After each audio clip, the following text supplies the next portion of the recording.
সম্মানিত দর্শক ও শ্রোতা, আসসালামু আলাইকুম। আমি আজ গ্যালাক্সি সম্পর্কে আলোচনা করব। মহাকাশের বিশাল বিস্তৃত এলাকায় অসংখ্য অগণিত তারকা নিয়ে একটি গ্যালাক্সি বা তারকা দল গঠিত হয়। গ্যালাক্সিতে শুধু যে তারকাই থাকে তা নয়, গ্যালাক্সিতে রয়েছে নীহারিকা, ব্ল্যাক হোল, গ্যাস এবং ধূলা। নীহারিকা হচ্ছে তারাসমূহের মাঝখানে যে বিশাল শূন্য স্থান রয়েছে, সেখানে গ্যাসীয় পদার্থ, বিশেষ করে হাইড্রোজেন, মলিকুলার হাইড্রোজেন মহাকর্ষ বলের প্রভাবে একত্রিত হয়ে মলিকুলার ক্লাউড বা গ্যাসীয় মেঘ সৃষ্টি করে। সেগুলি যখন তারকার মতো উজ্জ্বল আলো দিতে থাকে, সেগুলিকে আমরা নীহারিকা বলি। এই নীহারিকা থেকেই তারকার উৎপত্তি হয়। নীহারিকাগুলি যখন অত্যাধিক মহাকর্ষ বলের প্রভাবে ঘনীভূত হয়, তখন এদের কেন্দ্রে চাপ বেড়ে যায়, তাপও বাড়ে। তখন সেখানে নিউক্লিয়ার ফিউশন রিঅ্যাকশন হয়, অর্থাৎ হাইড্রোজেন একত্রিত হয়ে হিলিয়াম তৈরি করতে শুরু করে। এটিকে ফিউশন বিক্রিয়া বলা হয়। এই ফিউশনের ফলে প্রচণ্ড তাপ এবং আলো সৃষ্টি হয়। তখন এটিকে আমরা তারকা বলি। নীহারিকায় তারায় পরিণত হয়। মহাকাশে প্রচুর হাইড্রোজেন গ্যাস রয়েছে এবং ধুলাবালি। সেগুলো গ্র্যাভিটেশনাল ফোর্সের প্রভাবে নীহারিকা তৈরি হয়। নীহারিকাগুলি যখন নিউক্লিয় বিক্রিয়া করতে শুরু করে, তখন সেগুলিকে আমরা তারা বলি। সেগুলিকে প্রধান দ্বারার তারা বা মেইন সিকোয়েন্স স্টারও বলা হয়।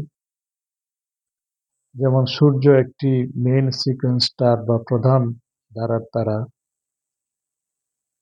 এটি 500 কোটি বছর ধরে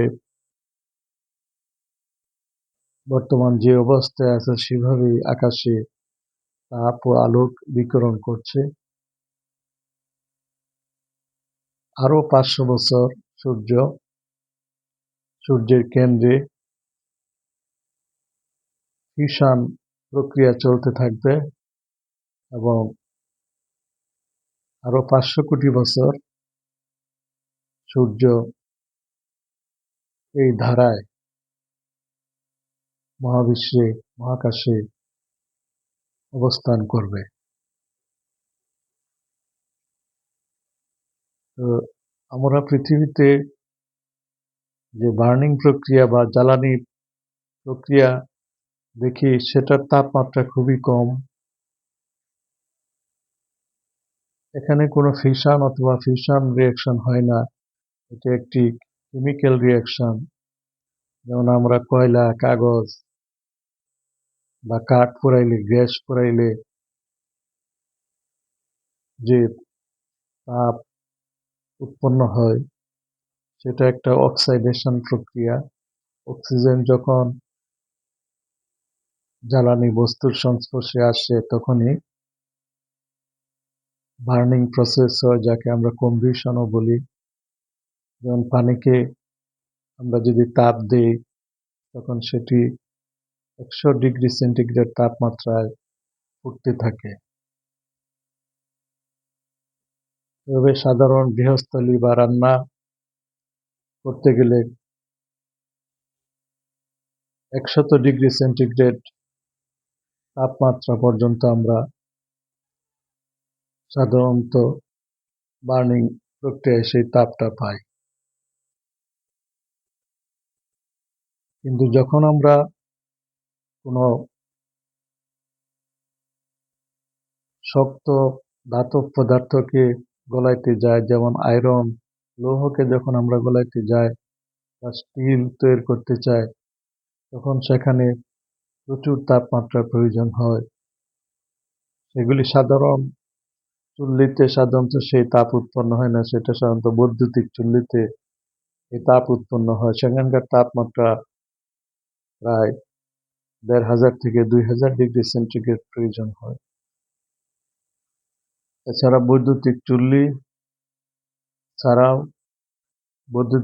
ছাড়াও রয়েছে পারমাণবিক চুল্লি। বিদ্যুৎ উৎপাদন করার জন্য সেখানেও কয়েক হাজার ডিগ্রি সেন্টিগ্রেড তাপমাত্রার প্রয়োজন হয়। কিন্তু তারকাগুলিতে যে ফিউশন প্রক্রিয়া হয়, সেখানকার তাপ প্রচণ্ড রকম বেশি। সেটি ফিউশন প্রক্রিয়ায় হাইড্রোজেন পরমাণু হিলিয়ামে পরিণত হয়। ৪টি হাইড্রোজেন একত্রিত হয়ে একটি হিলিয়াম তৈরি করে। এতে কিছু পদার্থ ধ্বংসপ্রাপ্ত হয়, যেটি থেকে এনার্জি বা তাপ এবং আলো তৈরি হয়। ১ কিলোগ্রাম হাইড্রোজেন ফিউশন প্রক্রিয়ায় প্রায় ৯৯২ গ্রাম হিলিয়াম তৈরি করতে পারে, আর ৮ গ্রাম পদার্থ শক্তি উৎপাদন করে, যা আমরা তাপ এবং আলো হিসাবে পাই। সূর্যের অভ্যন্তরে প্রতি সেকেন্ডে ৪০ লক্ষ টন হাইড্রোজেন বা পদার্থ ফিউশন প্রক্রিয়ায় হিলিয়ামে পরিণত হচ্ছে। ৪০ লক্ষ টন পদার্থ ধ্বংস হয়ে জ্বালানি কার্যে ব্যবহৃত হয়ে প্রতি সেকেন্ডে ব্যবহৃত হচ্ছে। এভাবে প্রত্যেকটা তারাতেই লক্ষ লক্ষ টন পদার্থ জ্বালানি রূপে ব্যবহৃত হয়ে শক্তি বা তাপ এবং আলো উৎপন্ন হচ্ছে। সূর্যকে বা তারকাগুলিকে আমরা মহাকাশে একটি বিশাল ফ্লাড লাইটের সঙ্গে তুলনা করতে পারি, যাদের জ্বালানি হচ্ছে সেই হাইড্রোজেন। ফিউশন প্রক্রিয়ায় হিলিয়ামে পরিণত হয়ে যে তাপ এবং আলো তৈরি হয়, সেখান থেকেই সেই শক্তি প্রত্যেকটা নক্ষত্র, প্রত্যেকটা তারা সেই শক্তি পেয়ে থাকে এবং আলোকিত হয়ে থাকে। এই গ্যালাক্সিগুলোকে আমরা কয়েক ভাগে ভাগ করতে পারি, যা আমি পূর্বেই বললাম। স্পাইরাল গ্যালাক্সিগুলিতে সাধারণত প্রাথমিক পর্যায়ের তারকাগুলি বা ইয়াং তারকাগুলি সংখ্যা খুব বেশি। মহাকাশের প্রায় ২০ ভাগ তারকায় স্পাইরাল গ্যালাক্সি। মহাকাশের ২০ ভাগ গ্যালাক্সি হচ্ছে স্পাইরাল গ্যালাক্সি, আর ৬০ ভাগ গ্যালাক্সি হচ্ছে ইলিপ্টিক্যাল গ্যালাক্সি। সেখানে বয়স্ক তারকাদের সংখ্যা খুব বেশি, আর শতকরা ২০ ভাগ গ্যালাক্সি হচ্ছে ইরেগুলার গ্যালাক্সি। গ্যালাক্সি সম্পর্কে বা গ্যালাক্সির অভ্যন্তরে যে সকল কর্মকাণ্ড হয়, সেগুলি জানতে হলে আমাদের তারকারাজির জন্ম, মৃত্যু এবং বিবর্তন সম্পর্কে জানা দরকার। তারাগুলি কিভাবে জন্ম হয়, কিভাবে সেগুলি বিবর্তিত হয়ে তার শেষ পরিণতি কি, সেগুলির সঙ্গে গ্যালাক্সিতে যে সকল কর্মকাণ্ড ঘটছে তার একটা সম্পর্ক রয়েছে। পরবর্তী সেশনে আমরা সে সম্পর্কে আলোচনা করব ইনশাল্লাহ। আসসালামু আলাইকুম ওয়া রাহমাতুল্লাহ।